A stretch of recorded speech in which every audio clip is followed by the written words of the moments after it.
Welcome everyone to another edition of the Monday Night Wars on the WCW side. This is week 51, October the 7th, 1996. This is the 56th episode of Nitro, but the 51st week they went at it head to head. Nitro beats Raw for the 15th week in a row. The scores were 3.5 to 2.1. So through 51 weeks now, Nitro has 32 wins, WWF has 17 wins, and there's 2 ties. So this was the Nitro with a 3.5 rating from October 7th, 1996, with Pyro going all over the Savannah Civic Center in Savannah, Georgia, live on TNT. For the first hour, Nitro has the living legend Larry Zbyszko doing color commentary with Tony Schiavone playing play-by-play, and then Mike Tenay sometimes joins them. Then in hour 2, it's Bobby Heenan and Eric Bischoff. The show begins wondering if Liz is a part of the New World Order, as Savage freaked out on her last week when she came out of the hotel room, and Savage said, "You gotta be ribbon. You gotta be ribbon." Nitro, and then he said, "What's done is done, leave it at that." Nitro was so great at this time because it had all these unanswered questions with Bischoff, Savage, Liz, Sting. There's always a lot of drama going on outside the matches. There's just a lot of questions in the air. Who's on what side? Where is somebody? What's somebody's motive? Etc., etc. Who's going to turn on who? Who's a part of the nWo? All those questions that made the television aspect of the show great. And opening up Nitro, we got a tag team match. It's the Harlem Heat with Colonel Robert Parker and Sister Sherry versus the Public Enemy. Stevie Ray and Booker T won back their titles on WCW Saturday night, but this match is non-title, so Harlem Heat will go to Hal.Havoc and defend their titles against the Outsiders. It was going to be Public Enemy, but they won their titles back. Harlem Heat begins stomping grunge on the outside. Rocco Rock went after Sister Sherry. He pays for it as Harlem Heat work great as a tandem. They're a cohesive unit, being brothers. High performers before arrest holds by Stevie Ray. High power moves. Then Booker T holds a front face lock. Both teams brawl, and Grunge is distracting the ref inadvertently as both Harlem Heat members are teaming up, double teaming him as Grunge is trying to get the ref to look, but he's saying, "Move out and get on your apron." They pounded on Rocco Rock in the corner as they double teamed him. Stevie Ray on his stomach with a front face lock. The nWo then come to the arena out of nowhere and they get a big pop. Hall says at Hal.Havoc they will get their titles. They're standing in the crowd area. They just walked in through one of the concourse entrances, and they're up the stairs in the crowd area. And Hall grabs a mic and says that at Hal.Havoc they will get their titles. The nWo didn't show up last week, and they were at the Marriott in Cleveland, Ohio. And the nWo being there live must have been good for the fans, because if you're a fan watching the show saying, "Oh, I'm going to be at Nitro next week," you watch the show and the nWo doesn't show up, you might think, "Oh, no, the nWo might not show up for when we go." But then they did show up, so they got a big pop.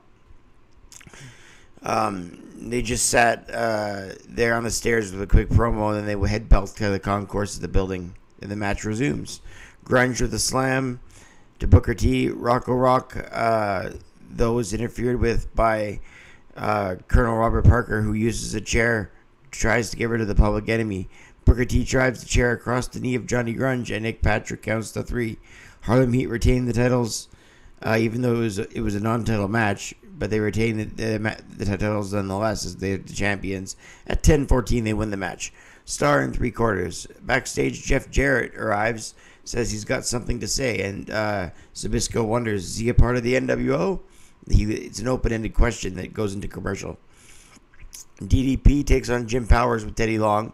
Jim Powers with a standing switch and a go-behind with a shoulder block. DDP after Powers with an inside cradle twice. Kicked out both times. Chops at DDP, but out of nowhere, it's his best move. It's the Diamond Cutter. At 2:35, gets him the win. Rated at half a star. All of a sudden, Savage comes out and cuts a promo for the race car driver on his Slim Jim promotion. Liz comes out because she's looking for Savage, and she says, "Savage, you gotta let me." She says, "Randy, you gotta let me explain." He said, "Save it. What's done is done," and left. The Faces of Fear, Ming and the Barbarian with Jimmy Hart versus High Voltage, Kenny Chaos and Robbie Rage. Ming gave Robbie Rage a shot. The Barbarian tagged in with a clothesline and slammed Robbie Rage with a near fall. The Barbarian scoop slammed Rage into the turnbuckle. Well, that was a nice move. Ming with a power slam when he tagged in. The Barbarian tagged in again. Chaos isn't even looking for a hot tag due to the fact the Faces of Fear were dominating. Powerbomb by Barbarian to Robbie Rage. Chaos saved the pinning attempt for the 2 count. Mang then catapulted Rage into the boot of the Barbarian. That was a sick double team. In the end, it was the Faces of Fear who were victorious at 3:44. Big squash win for the Faces of Fear. I gave it a star and a quarter because it was a dominant win. It was entertaining. Next up, we have Mike Winter taking on Glacier. Another Dark Glacier match where it snows, and it's a funny name for him to be wrestling. Mike Winter, while it's snowing and it's dark out. I'm glad that's what they did for all Glacier's matches in the beginning. So Glacier with an arm takedown and a leg sweep, followed by some good martial arts maneuvers, a wrist lock. Kevin Winter rolled out and elbowed Glacier to the corner, but he speared him twice and tried to choke him in the corner. Glacier does a cartwheel out of the corner and then a high thrust kick. Huge side kick takes him down, and then that gets the Glacier the win at 2:26. Rated it a star and a quarter. Hour 2 comes as the Pyros go, and we now have Bischoff on commentary as he welcomes us to Hour 2. Jeff Jarrett takes on Hugh Morris. Jarrett making his Nitro debut. Jarrett struts around with that goofy-looking white attire with stripes in the middle. Morris was on his stomach, and Double J walked all over him. Jarrett with all his offense to Morris and a drop kick. Morris gets his leg on the rope. Morris with the power slam. Jeff Jarrett debuts with a win, though. Gets on the figure 4. Eventually, it makes him tap out. Hugh Morris tap out at 4:07. Gave it a star. Arn Anderson with women takes on the Renegade. Next, Arn Anderson beat Chris Jericho last week, so he's a little bit on a roll. He keeps that going with the Renegade, as the Renegade's usually full of power-hitting power moves, but Arn Anderson neutralized him with big power moves of his own. A sunset flip by the Renegade, but Arn caught him with a hard shot downwards and gets a near fall out of it.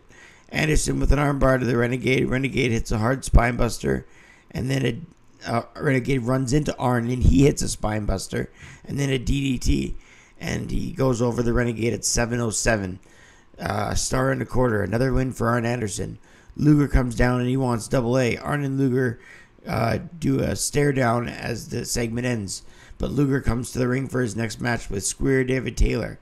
It's Square David Taylor, as the spelling is Squire. I think that name sounds square. I don't know if it sounds square. I don't know if that's how you pronounce it or not. Luger runs over Square David Taylor with a running shoulder kick. He takes a European uppercut, a hip toss off the side ropes, and then a standing headlock, a neck breaker into a baseball slide, a pinning attempt. He kicks out. Reverse Irish whip clotheslined him down, and then Luger gets a rack. The torture rack makes him win at 2:36. Arn tackles him down with a chair after the match, as Luger and Arn Anderson have bad blood going into their bout at Hal.Havoc. Next up, we got the same main event as last week, even though this wasn't the scheduled main event. We have Chris Benoit and Rick Steiner. Last week, Benoit got the win with the briefcase shot. This week, it returns the favor. High impact blows in this match. This was a great match. A lot of stiff wrestling, a lot of big moves, big impact power moves by Rick Steiner, while Benoit chopped the hell out of him. Rick connected, spiking him on the top rope with a bulldog after a belly-to-belly suplex overhead to Benoit. Scott Steiner says he's counting too slow, the referee. Rick then took Mongo's briefcase and hit Mongo, and then he hit Benoit, and the ref didn't see it, so he pinned him after that.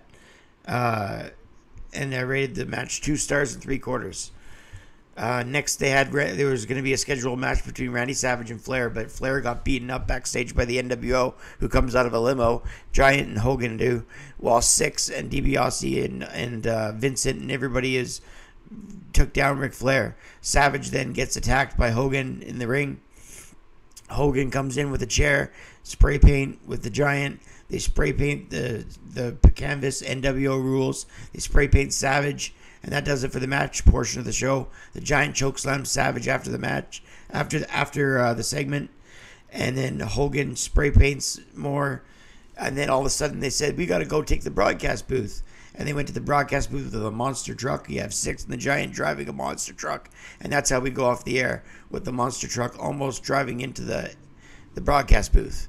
I rated this show a 5 out of 10 because it was just average. Other than the NWO segments, the matches were just there, other than Benoit, Rick Steiner. So it's about a 5 out of 10 for this week.